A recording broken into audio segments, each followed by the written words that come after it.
Le parti d'extrême droite de Herbert Kickl arrive en tête des législatives en Autriche, mais accéder au pouvoir s'annonce difficile. Les autres partis refusent de gouverner avec lui. L'armée israélienne a poursuivi ses frappes ce week-end au Liban et a répondu aux rebelles Houthis en bombardant le port d'Hodeïda au Yémen. Une attaque aérienne israélienne a frappé le centre de Beyrouth. Au moins une personne aurait été tuée. Une manifestation contre l'immigration incontrôlée a rassemblé des milliers de personnes dimanche à Lisbonne, à l'initiative du parti d'extrême droite Chega.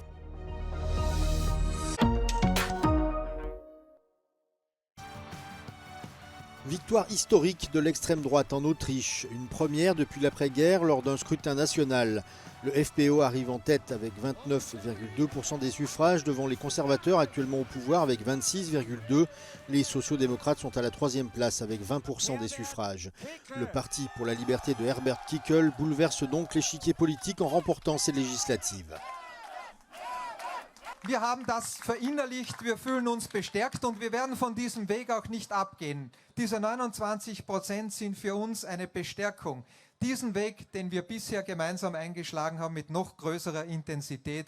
Malgré cette victoire, le FPO va faire face à des obstacles majeurs pour former un gouvernement. Le parti populaire de l'actuel chancelier Karl Nehammer et les sociodémocrates, emmenés par Andreas Babler, ont exprimé leur réticence, pour ne pas dire leur refus, à travailler avec l'extrême droite. Sans majorité parlementaire, la voie de Kickl vers le poste de chancelier reste donc très incertaine et les négociations pour une coalition s'annoncent complexes et longues. Le chancelier Nehammer s'est dit amer suite aux résultats, mais son avis sur Herbert Kickl n'a pas changé d'un pouce. Mit Herbert Kickl, der an Verschwörungstheorien glaubt, die WHO als nächste Weltregierung bezichtigt und das Treffen in Davos als Vorbereitungstreffen für die Weltherrschaft, kann man so vernünftig und verantwortungsvoll keinen Staat machen. La victoire du Parti de la Liberté a déclenché des manifestations devant le Parlement à Vienne où des manifestants brandissaient des pancartes portant des slogans tels que « Kickl est un nazi ». Ce dernier a bénéficié de la frustration engendrée par l'inflation élevée, la guerre en Ukraine et a tiré parti des inquiétudes liées à son thème fétiche, l'immigration. L'ascension de l'extrême droite en Autriche est observée de près par d'autres pays européens alors que les partis populistes et nationalistes continuent de façonner la dynamique politique du continent. L'armée israélienne sur tous les fronts. Des avions de chasse ont frappé ce dimanche le port d'Hodeïda au Yémen en réponse à une récente attaque des rebelles Houthis. Des centrales électriques et des installations portuaires ont été visées. Les médias gérés par les Houthis affirment qu'au moins 4 personnes ont été tuées et 33 autres blessées lors de ces frappes. S'adressant au personnel militaire à Tel Aviv, le ministre israélien de la Défense, Yoav Gallant, a rappelé qu'Israël répondrait à n'importe quelle attaque. אין לנו עניין להרחיב את המלחמה, אין לנו עניין לחפש חזיתות נוספות, אבל אם מישהו יתקוף את ישראל, כמו שעשו החות'ים לאחרונה בטילים ולאורך כל המלחמה בתק"ק ובתל"שים ובכטב"מים, כל אחד שיבצע פעולה כזאת, אנחנו נבוא איתו חשבון ואנחנו יודעים לעשות את זה. Dans le même temps, Tsahal a poursuivi ses bombardements sur des positions du Hezbollah au sud Liban. Ici à Sidon, 2 bâtiments adjacents ont été rasés. Le ministère libanais de la Santé a indiqué qu'au moins 29 personnes ont été blessées. Israël et le Hezbollah échangent des tirs presque quotidiennement depuis le début de la guerre à Gaza en octobre. Plus de 700 personnes sont mortes au Liban la semaine dernière et 200 000 autres ont dû fuir les zones de combat de chaque côté de la frontière. De retour de Belgique, le pape François a émis des critiques à peine voilées contre l'État hébreu. La difesa sempre deve essere proporzionata all'attacco. Quando c'è qualcosa sproporzionato si fa vedere una tendenza dominatrice che va oltre la moralità. Cette semaine restera l'une des plus violentes de l'histoire récente entre les deux pays, avec en point d'orgue l'élimination par Israël du chef du Hezbollah, Hassan Nasrallah, dans son bunker de la banlieue sud de Beyrouth.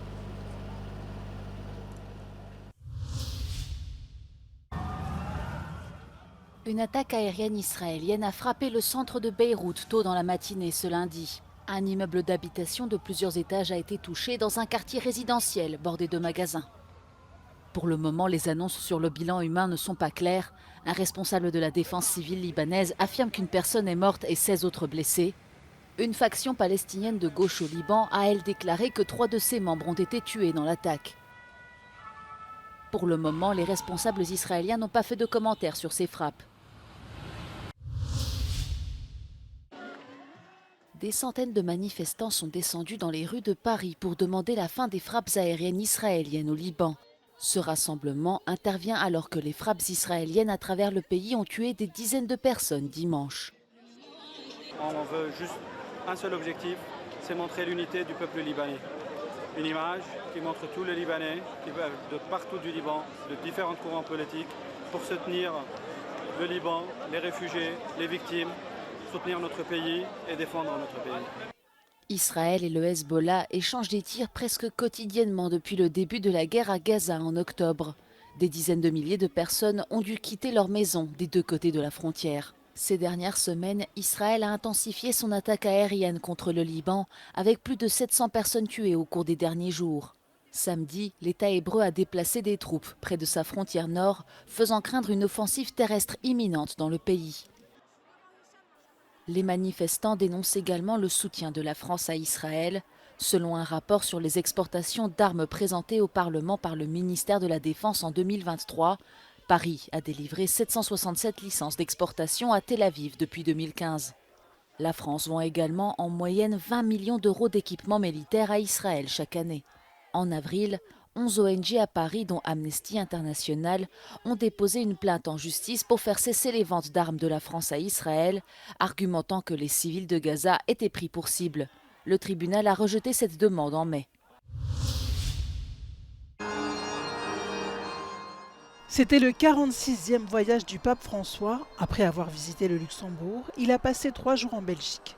Lors d'une messe à Bruxelles qui a réuni près de 30 000 fidèles, le souverain pontife a exhorté tous les membres de l'Église à ne jamais couvrir les abus sexuels. Il s'est également ému de l'intensification du conflit au Moyen-Orient et a appelé un cessez-le-feu immédiat.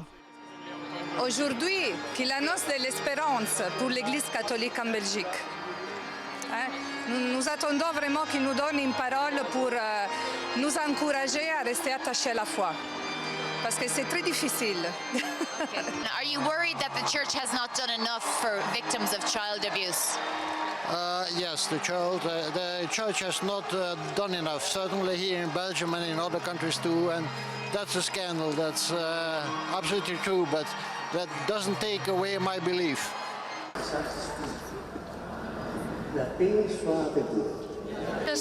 Je suis contente, très contente qu'aujourd'hui.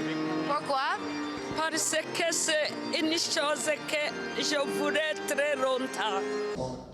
À l'issue de cet événement, le pape François a renouvelé son appel à l'Europe et au reste du monde afin qu'il considère l'immigration comme une opportunité de grandir ensemble dans la fraternité.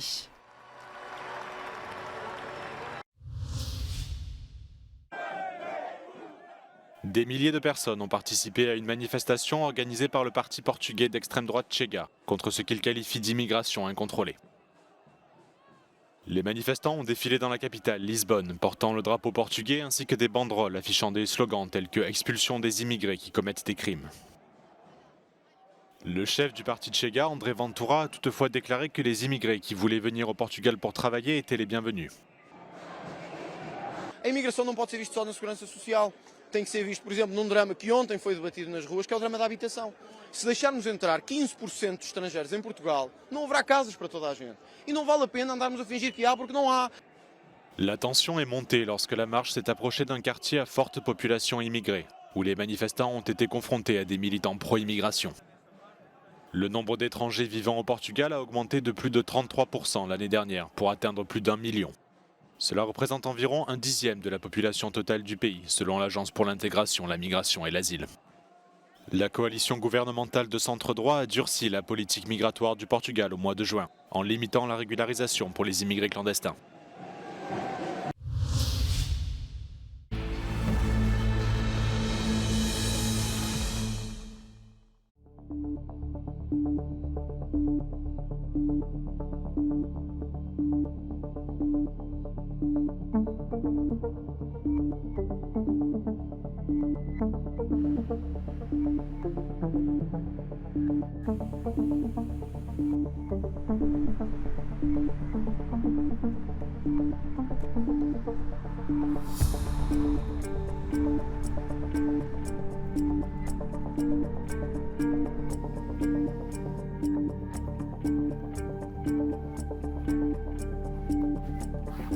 Since January, what is the impact of those new custom duties for your economy? Этот товар подорожал на 15-20% пошлины и, соответственно, стал дороже молдавского товара. С Западом все необходимые инструменты для взаимодействия тоже исчезают в виде двойного налогообложения, в виде закрытия счетов в банках Молдовы. Это создает ситуацию, когда промышленный коллапс уже почти присутствует.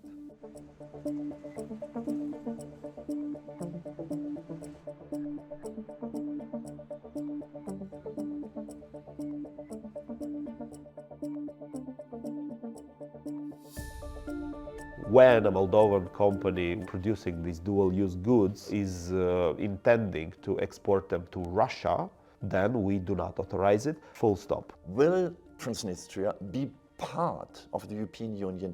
Of course. When? This is something that is yet to be settled. When Moldova will be a member of the European Union? 2030. Thank you.